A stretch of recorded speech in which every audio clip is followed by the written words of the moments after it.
Hey there, I'm Jackie Ferris. This week on the 302, we are at Rockwood checking it out from top to bottom. Right now I'm in the basement and we're talking about what it takes to make sure that this treasure is preserved for generations to come. Get ready, the 302 is headed your way.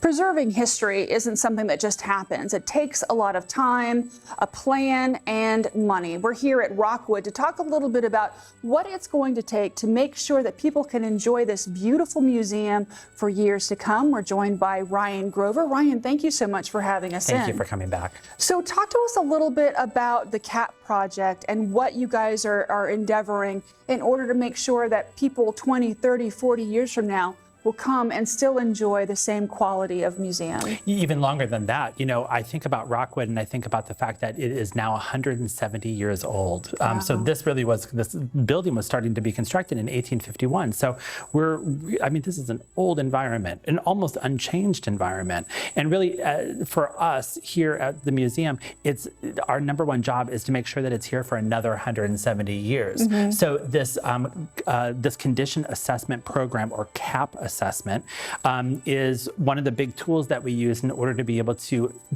chart our trajectory forward, to give us ideas about what we should be prioritizing in terms of preserving the house, preserving the collections, preserving the landscapes around us.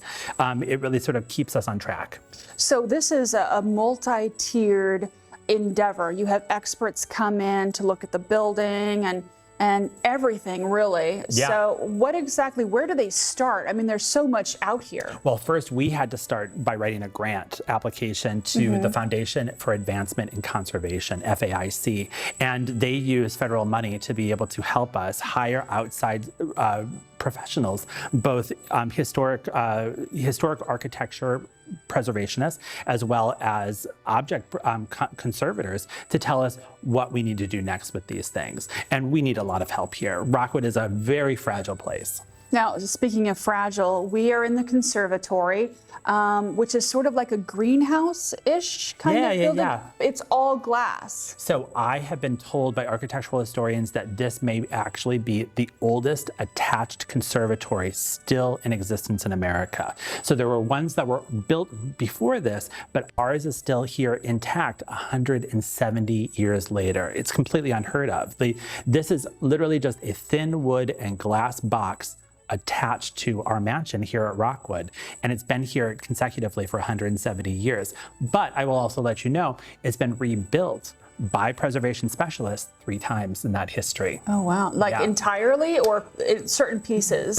Certain pieces have been sort of salvaged and then added onto new materials in order to be able to be structurally sound and to be able to keep creating this beautiful environment. So this was actually built after the house was built, or it was all built at the same time? Built at the same time. Okay. And some of the original materials that were imported from England for this conservatory are still here, including the metal structure, the poles and columns that you see behind us, as well as some of the specialty frosted glass that helps to diffuse the light for the greenhouse for the plants here inside. It really is amazing. And when you look up and you look at the grates, I'm not even really sure what those are. Is that some kind of a way to get the air out? Or? Yep, so it's like a heat ventilation system. We'll be able to open it up and close it up during different seasons in order to be able to facilitate air movement inside here, because it gets very hot and very humid in these spaces. Of course, that's the point, though, to keep plants, to help them grow whenever it's cold. Absolutely, but it's also a preservation nightmare. Imagine a wooden box that you keep moist year-round.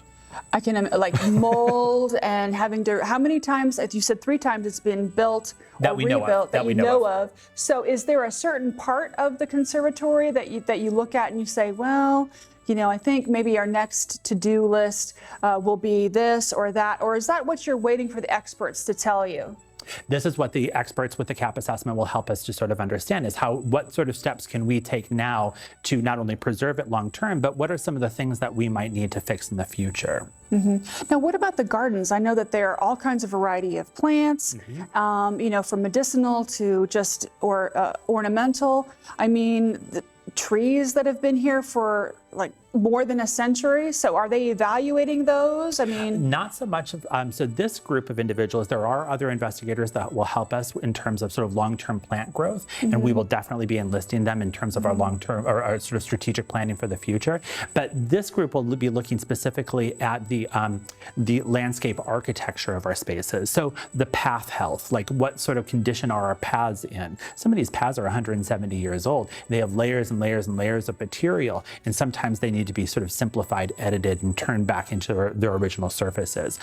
Sometimes different landscapes have been sort of overwhelmed by the kinds of plants that they have there, and we might need to be able to thin them out to create the view sheds that had once existed here, or the ways that people would have seen this house in its heyday, in its early years. And it's all about, no matter where you are in Rockwood, suspending modern time and taking you back. And that's the whole point of this assessment. We really try to stop that aging process as much as we can, or in some cases reverse it when things have been damaged. That's amazing. Now, I know while we're starting in the conservatory, we're actually going to go to several other spots throughout Rockwood. So we'll do that when we return.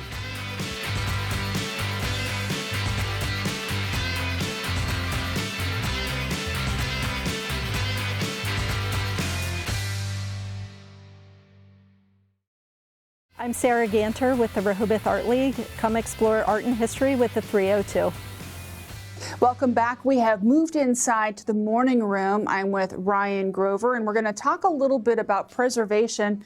Now, we've got this chair up here, and this is one of the objects that the experts are going to look at, right? Yes. So tell me a little bit about, how hard is it? First of all, how old is it, and how hard is it to keep it looking good? Well, actually, too hard, because it has been damaged. The chair itself is probably about 1700. It's oak, and it was probably British, English originally.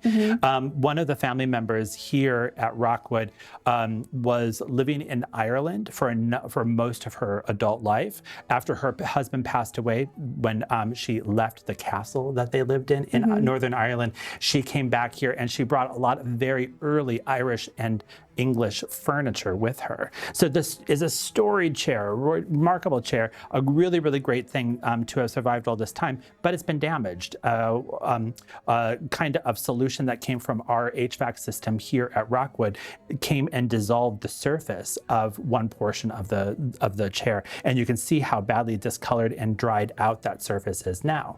So this is the type of damage that the CAP assessors are looking at here at Rockwood to get a better understanding of what can be done, how these things should be sort of, how these things can be fixed, and how to prioritize the things that we own in order to be able to get bunches of things fixed all at the same time. Now, when you talk about prioritizing things, do you start with the most fragile, or do you start with the most historically significant? How do you make that priority for objects? This is a really great question, and we are still working that out, because the answer to that is very unique to every institution. Sometimes we have objects that are so precious and so wonderful and have such great stories about them that we really want to put them at the front of the line. But in other cases, we have objects that are really usable, really important to the overall story of Rockwood, may not necessarily be individually super important as an object, but really help tell the whole, help create the mood and create the fabric of what Rockwood, the Rockwood experience is.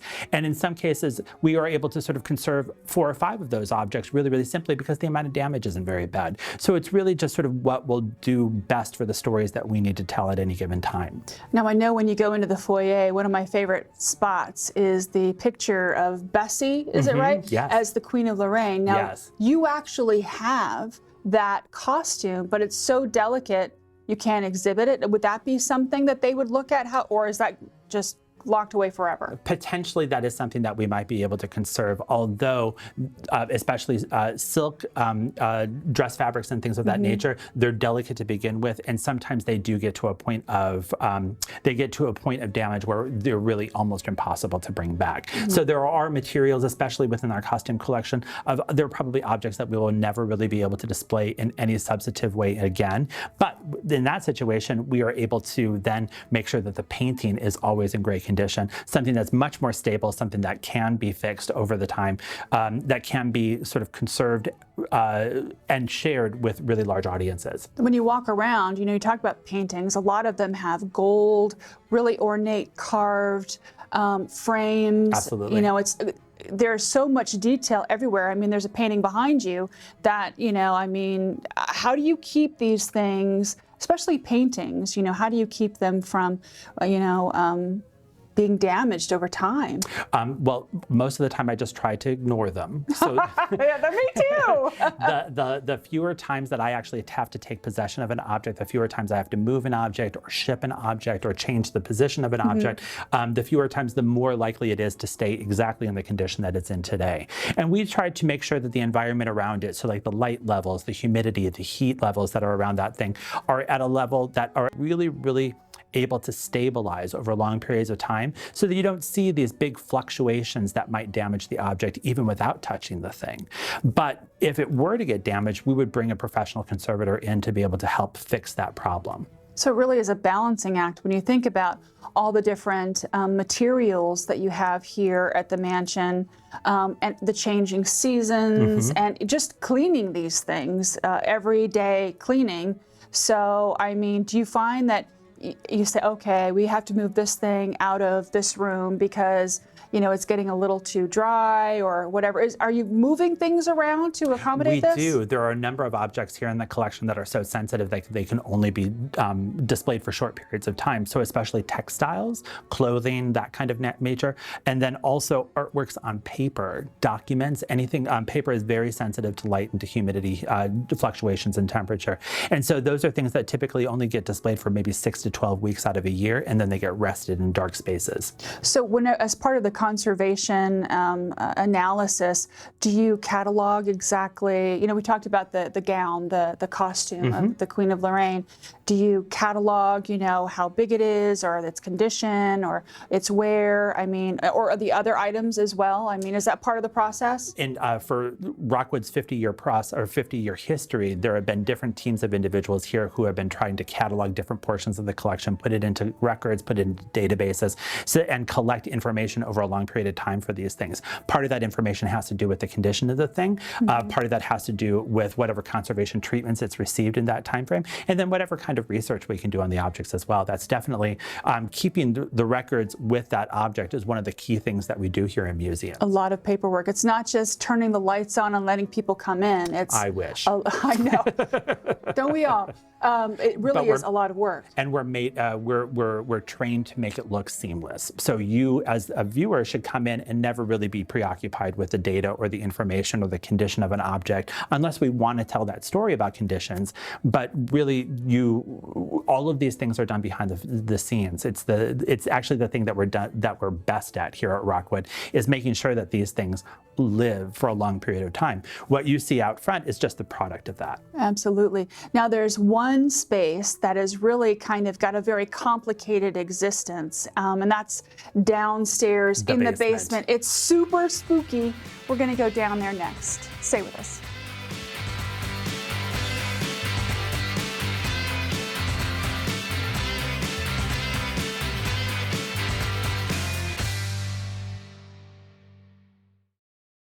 Hi, this is Jen Bose from the Greater Wilmington Convention and Visitors Bureau. Be sure to watch the 302 for all the fun things there are to see and do in Delaware.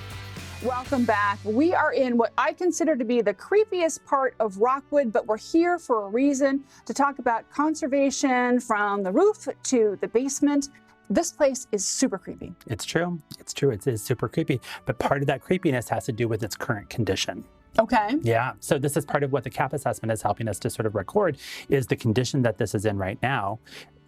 I want to just take you back a little bit. When this Okay. was first sort of created down here, we see, the bricks, and we see all of the sort of lime mortar everywhere, and we see all of this dust and all of these cobwebs. This was a space where food was being prepared. This is a space that food was being stored for long term. Like, this was an immaculately clean environment. They did some storage here. They had sort of machinery that helped operate the house, but this was a very, very clean environment. And what we're seeing now is deterioration. Parts of the structure itself of this space is beginning to deteriorate over a long period of time. So when we think about when it was built, I mean, there was no refrigeration. Exactly. And you had, there's like a root cellar. Most people just had a little modest area. But if you walk down this hallway, there are several rooms that you can go into, and you can kind of see where things might have been set up and everything to preserve them.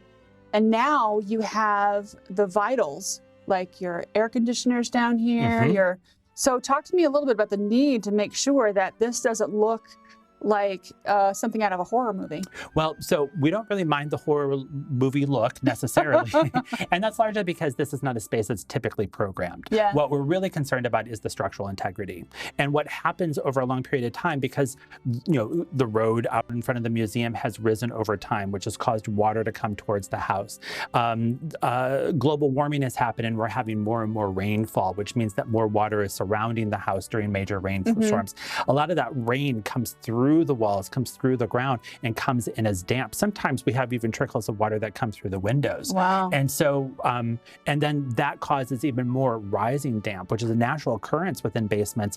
Basements are damp spaces, but it happens at an even greater rate. And so we need to get ahead of that. We need to manage this water. We need to make this a much drier environment. And then we need to restore the surfaces that we're seeing here. So water damages mortar, it damages the bricks, it damages the position of stones within foundations. It damages the surfaces that you see on that, this sort of lime wash, or what they call a parge surface on these bricks. All of this needs to be restored. So you can see evidence of the damage that's been done when you just look along the floor. Absolutely. Here. You can see little bits of brick and mortar dust that have sort of accumulated along the edge of the buildings, or of the floor, and where the floor meets the wall. And even as you sort of look down the wall, you start with really healthy brick, dry brick with this great parge layer. And then as you get further along, you see pieces that are missing, and you see actual mortar between the bricks missing entirely. This is not good for the long-term use of this building. And these are our foundations. These are the walls that hold the walls up above for the next 2 stories above us. So this is a priority. Oh, for sure. Here. Absolutely. And we're definitely putting it forward. And probably the most expensive thing on your list, I would think. Don't know yet. I haven't actually gotten that list back, but it's not going to be cheap. So how would they go about evaluating, the foundation? I mean, you can look and you can see that the bricks need to be repointed, but what's underneath us, do they do some kind of infrared or X-ray? The CAP assessors will look sort of holistically at the set of problems that are sort of attacking the building at any one time. They'll help to sort of let us know exactly what those problems are, and then they'll start to give ideas about what it is that we might be able to alleviate them over a long period of time. So we just need to start shifting our focus. We've been maintaining other things. Now we need to start maintaining this set of priorities. So whenever you get the report back, I would imagine that, you're going to have to figure out, okay, how do we pay for this? True, absolutely. And this is part of museum work, is playing the long game. We start to set our priorities. We announce our priorities in public venues. We go after funding from foundations. We are also part of Newcastle County government, so we know that we'll have support from the taxpayers. We know that Rockwood is important to that tax base, so we will find the support, but it'll take us a while. And as museum professionals, we are trained to be patient. Absolutely. So, long term, what do you hope to see happen in this space other than the repair? So I would love to be able to see. Well, it's not a secret anymore.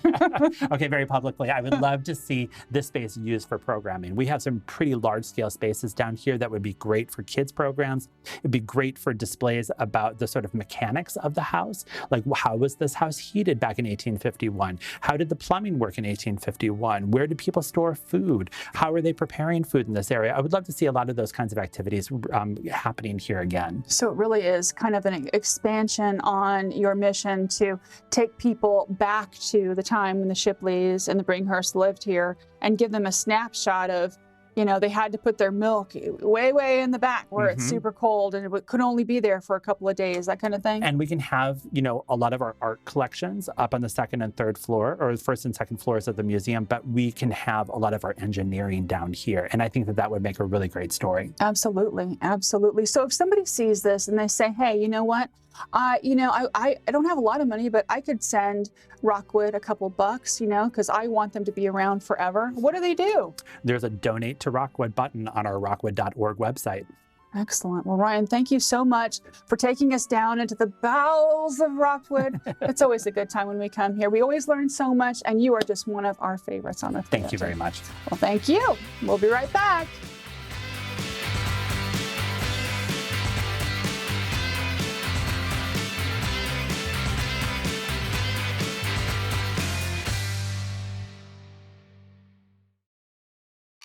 Did you see that? I saw that. If you see that when you come for a visit, make sure you snap a picture and share it with us on Facebook. And here are some other things you can check out in our area.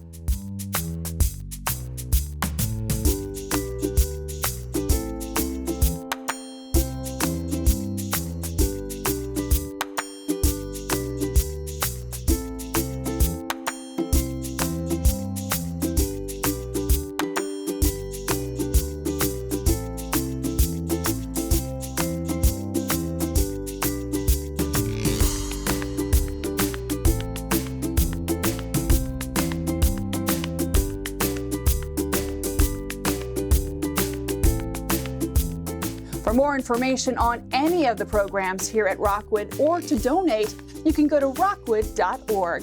That'll do it for this week's episode of the 302. Make sure you follow us on Facebook for content you're just not going to get anywhere else. We're going to leave you now with some beauty shots of the grounds here at Rockwood. Until next time, I'm Jackie Ferris. Tell them you saw it on the 302.